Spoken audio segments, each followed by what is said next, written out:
Well, one of the major sticking points in previous attempts at a peace deal has been the so-called right to return. The Palestinian demand that the descendants of Palestinians who left Israel during the 1948 and 1967 war should be allowed to return to Israel. Now, there's a debate as to whether descendants of those Palestinians born and living in other countries now should be considered refugees. And to that end, Congress has introduced new legislation this week that would ensure U.S. funds contributed to the Palestinian Refugee Agency, UNRWA, go towards the settlement of Palestinians displaced by the war and not their descendants. Republican Congressman Doug Lamborn of Colorado is a sponsor of this act. And earlier this week, I was in Washington, D.C., and asked Congressman Lamborn about this and about the effort he spearheaded to declassify an Obama administration report on Palestinian refugees. President Obama unfortunately suppressed the results of this report. Congress asked the State Department to find out how many true refugees there are still left from the 1948 conflict between Israel and the surrounding Arab nations that invaded Israel. There's a smaller number than what UNRWA has as its mission today. UNRWA says there are 5.3 million Palestinian refugees, but the actual number of people who were there in 1948 and have some kind of desire to be resettled one way or another is much smaller. It's a fraction of that number.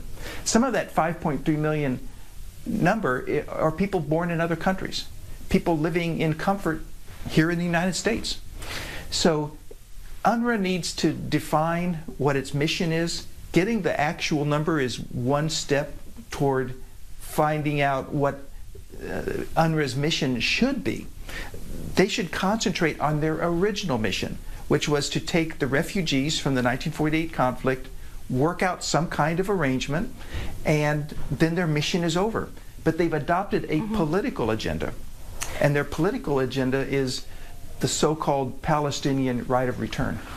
Why is it that UNRWA's definition of a refugee is different from the traditional definition of a refugee? I think they've adopted a political agenda, and they've bought into the narrative that any Palestinian in perpetuity, any descendant of someone who was in Palestine in 1948, has the right to come back, maybe take back territory. And how does that differ from the typical definition? Just clear that up for us. The typical UN refugee solution is to resettle people who have fled an area because of conflict that puts their lives in danger. Like we see that in Syria, we see that in Burma, and other places around the world.